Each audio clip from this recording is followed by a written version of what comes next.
ठीक है, आज जो हमारा जो मेन टारगेट है वो क्या है? इलस्ट्रेशन नंबर क्या था? इलस्ट्रेशन नंबर 43 है, 44 है और 45। आज हमको ये तीनों का करने हैं, ठीक है। चलिए, इलस्ट्रेशन नंबर में अगर 43 पर बात करता हूँ तो क्या चीज़ है?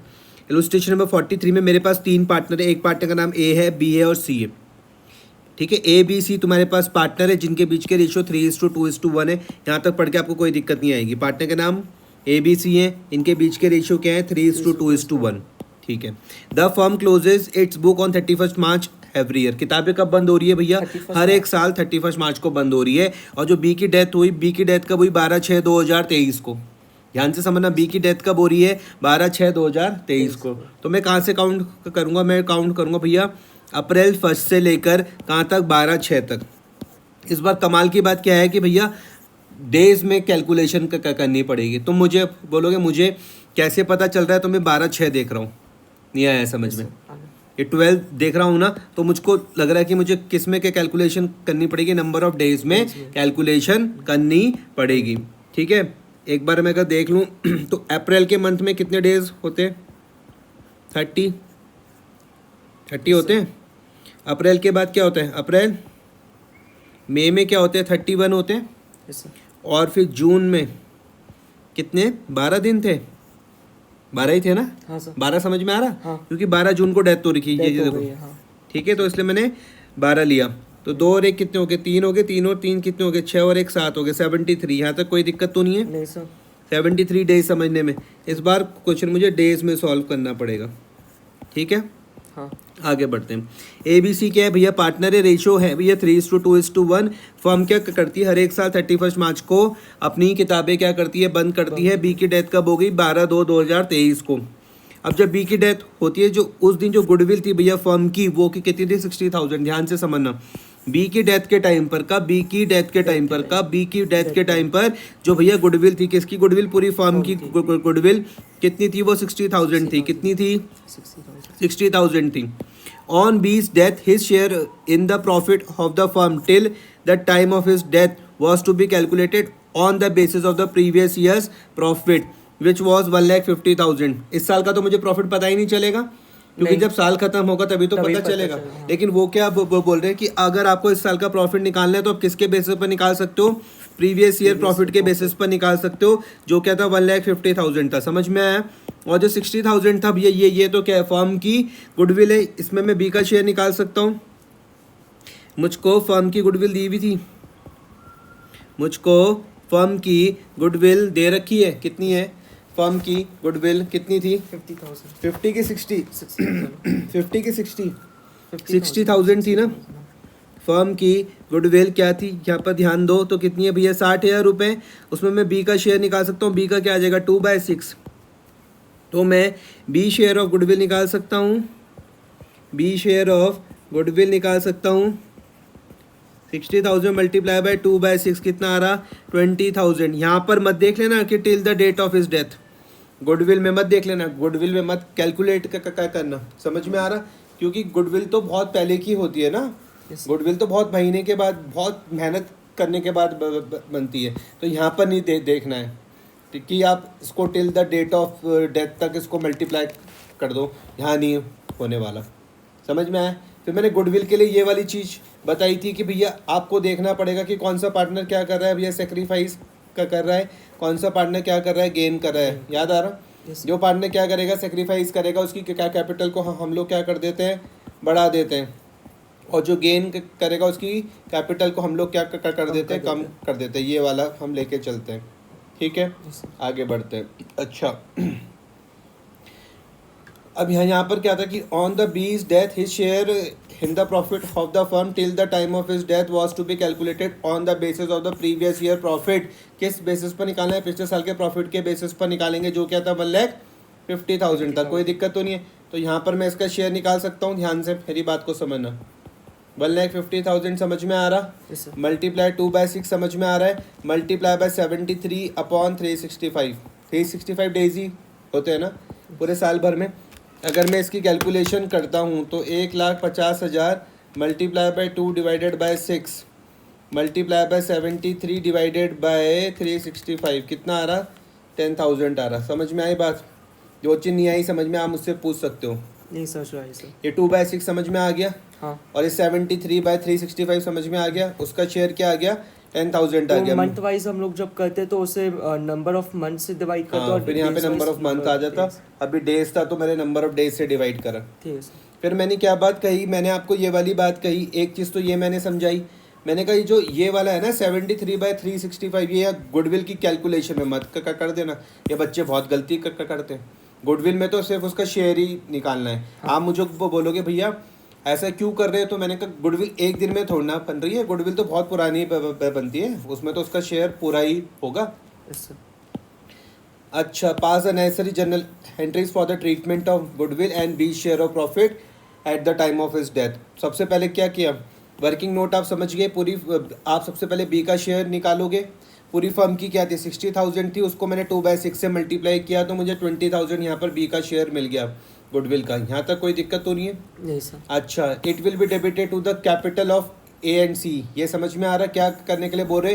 डेबिट का करने के लिए बोल रहे, क्योंकि ए और सी ने क्या करा होगा, गेन करा होगा। कौन से रेशियो में? गेनिंग रेशियो में। ये आप निकाल सकते हो 3:1। हाँ। पक्का? हाँ सर। ठीक है, यहाँ पे तो सिंपल ही है। इसका जब हटा दोगे रेशियो तो न्यू क्या बन जाएगा, 3:1, और गेनिंग भी 3:1 ही आ जाएगा। उसके बाद आप नंबर ऑफ डेज निकाल सकते हो। मार्च 31 से लेके जून 12 तक 73 डेज आ गए। Yes sir. तो आप बी का शेयर ऑफ प्रॉफिट निकाल सकते हो किसके बेसिस पर? पिछले साल के बेसिस पर, जो क्या था 1.5 लाख था। ये समझ में आया? हाँ। 73 दिन तक वो जिंदा रहा तो 73 अपॉन 365 तुमको समझ में आ गया। हाँ। 2/6 उसका शेयर समझ में आ गया, तो 10,000 हो गया। समझ में आया? पहली ये समझ लो पहले कि profit and loss suspense DR to B's capital. समझ में आया? सस्पेंस वर्ड का इस्तेमाल क्यों करा? क्योंकि एक्चुअल प्रॉफिट का तो मुझको पता नहीं है। ये तो मैंने पिछले साल के बेसिस पर, अजम्पशन के बेसिस पर किया है, इसलिए मैंने सस्पेंस का वर्ड यूज़ करा। ये आपको 10,000 समझ में आ गया होगा, कोई दिक्कत तो नहीं है। अच्छा, अब A's capital C's capital DR to B's capital समझ गए। आपको समझ में आ रहा है कि भैया इन दोनों ने क्या किया होगा, क्या किया होगा, गेन। तो इनकी कैपिटल क्या करेंगे, हम कम करेंगे। और बी की कैपिटल को क्या करना पड़ेगा, बढ़ाना पड़ेगा। किस रेशियो में बांटा होगा मैंने, किस रेशियो में? गेनिंग रेशियो बांटा होगा, गेनिंग रेशियो में, जो क्या आ रहा था 3:1 आ रहा था। कर लोगे? हाँ।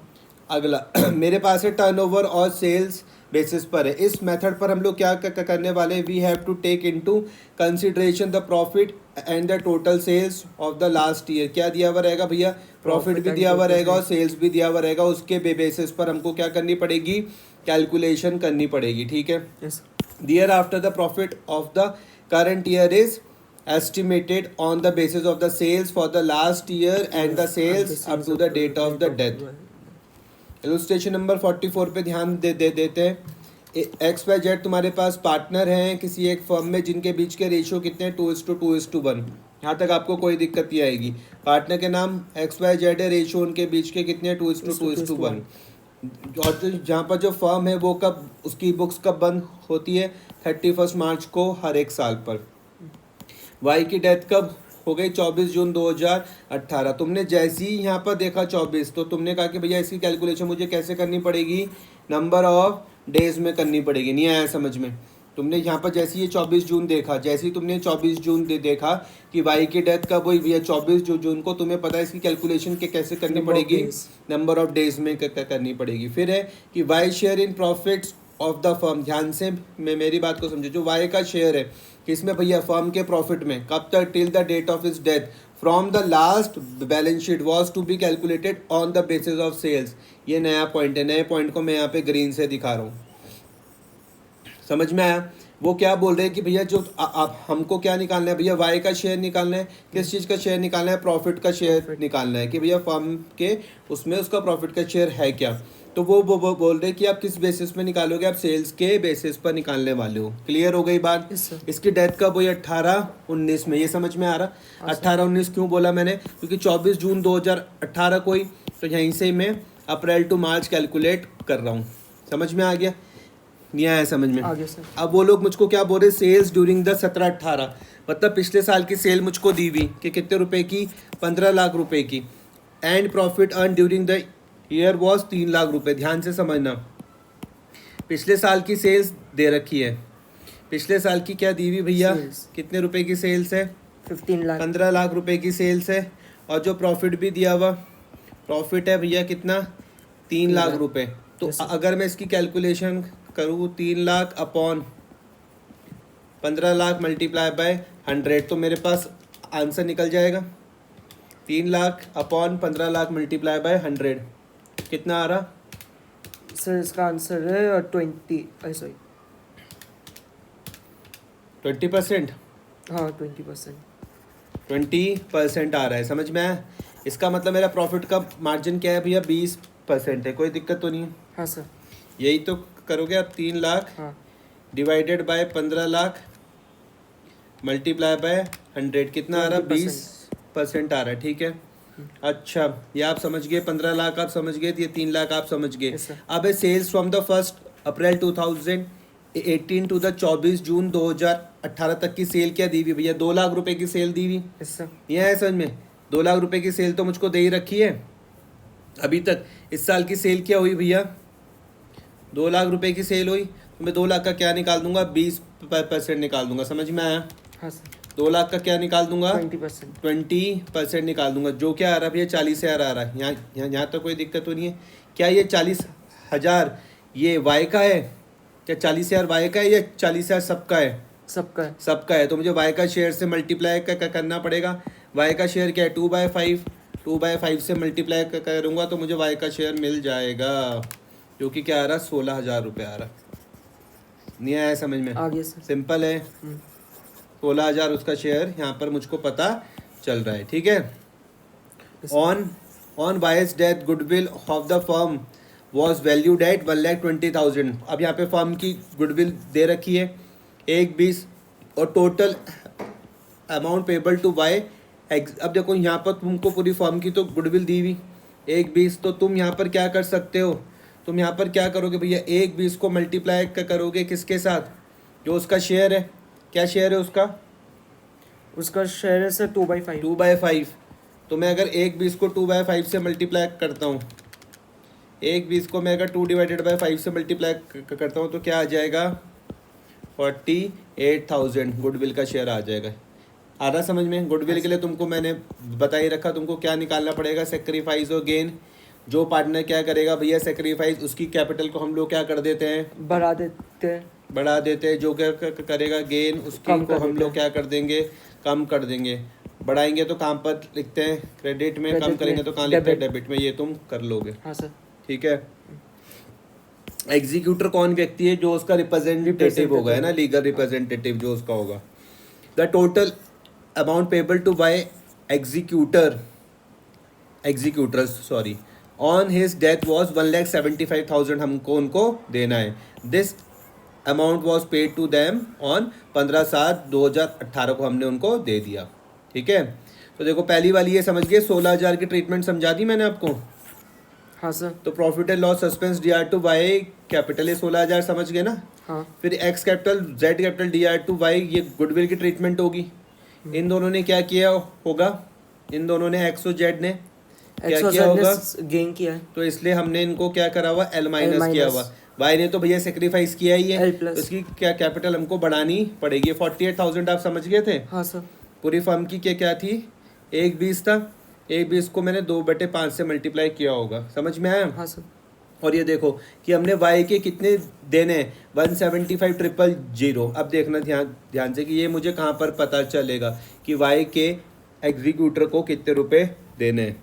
मान लो ये मैंने एक छोटा सा पार्टनर्स कैपिटल अकाउंट बनाया। ठीक है भाई, यस सर। ये छोटा सा क्या है? Partners capital account. मैं ये मान के चल रहा हूँ आपको इसके यहाँ के सारे क्रेडिट साइड के आइटम सब पता है। ठीक है। डेबिट वाले भी आइटम सब पता है, कोई दिक्कत तो नहीं है। लास्ट में हम लोग क्या करते हैं? दोनों साइड का टोटल करते हैं ये या नहीं करते? जो बड़ी साइड उसको हम दोनों तरफ लिखते हैं और डिफरेंस हम कहाँ पे लिखते हैं? छोटी वाली साइड पर। मैंने कहा मान लेते डिफरेंस मेरा यहाँ आ रहा है, कोई दिक्कत तो नहीं है। नहीं। मैं क्या मान के चल रहा हूँ कि आपको ये क्रेडिट का सब कुछ पता है, सारे आइटम जो भी पार्टनर्स कैपिटल पर आते हैं, और डेबिट के भी सारे आइटम पता है। ठीक है। हम इस क्रेडिट के टोटल में से इस डेबिट को माइनस कर देंगे, जो बच जाएगा वो मैंने यहाँ पर लिख दिया। समझ में आया? और वो क्या बचा? वो बचा ये 175,000। क्या बचाओ 175 ट्रिपल 175 जीरो। समझ में आ रहा? ये यहाँ पर आएगा 175 ट्रिपल जीरो। इसको मैं क्या बोलूँगा, 2 किसकी डेथ हुई, डेथ हुई सर वाई की। 2 बाय एग्जीक्यूटर। अब थोड़ी बहुत बात समझ में आ रही? हाँ सर। अगर आप रिटायरमेंट में इसको क्या लिखते, 2 वाइज लोन करके लिखते थे। हाँ। अब हम क्या लिखते, 2 वाइज वाइज एग्जीक्यूटर। एग्जीक्यूटर। समझ में आया? हाँ सर। एंट्री क्या बनी, मान लो ये है वाइज कैपिटल अकाउंट, ये क्या है वाइज कैपिटल अकाउंट। एंट्री क्या बनेगी, Y's capital account debit to Y's executor account, यही तो बनेगी। Y's capital DR to Y's executor. Executor, यही तो बनेगी या नहीं बनेगी? बनेगी आ रहा समझ में? हाँ तो आपको ये वाली एंट्री भी मेरी समझ में आ जाएगी कि ये कहाँ से बनी, Y's capital DR to Y's executor 175 clear हुआ? Yes sir. मैं इसमें का रूल लगाना चाहूँ तो देखो, मैं बोलूँगा कैपिटल वाली लायबिलिटी तो क्या होगी, कम हो गई। हाँ। लेकिन अब किसको देना है, एग्जीक्यूटर को तो देना पड़ेगा, तो ये नई लायबिलिटी मेरे पास क्या हो गई, क्रिएट हो गई। क्लियर हुआ? फिर क्वेश्चन ने देखो क्या कहा था कि हमने क्या करा this amount was paid to them on 15/7/18 में क्या कर दिया हमने, पे कर दिया। तो जब हम पे कर देंगे तो एग्जीक्यूटर वाली लायबिलिटी कम हो जाएगी और पैसा भी हमारे पास से कम हो जाएगा। तो मेरे हिसाब से मैं आपको ये वाली भी समझा पाया, ये भी समझा पाया, ये भी समझा पाया और ये भी समझा पाया। वर्किंग नोट देख लो फिर से। कैलकुलेशन ऑफ वाइज शेयर हमने किस तरीके से निकाला, सबसे पहले ratio profit to the sales निकाला। पिछले साल का प्रॉफिट पता था, सेल्स भी पता था, 100 से मल्टीप्लाई करने के बाद में 20% तक पहुंच गया। फिर मुझको प्रॉफिट निकालना था कि जब तक उसकी क्या हुई, डेथ हुई। तो मुझे इस साल की तो सेल दी हुई थी, तो मैंने सेल का 20% निकाल लिया। क्या आंसर आया था, 40,000 आया था। लेकिन 40 तो सभी का ही है, मुझको सिर्फ किसका शेयर निकालना पड़ेगा, वाई का शेयर और प्रॉफिट निकालना पड़ेगा। तो मैंने 40,000 को मल्टीप्लाई करा 2/5 से, क्या है आंसर, 16,000 आया। हाँ। आया समझ में? हाँ सर। करो इसको।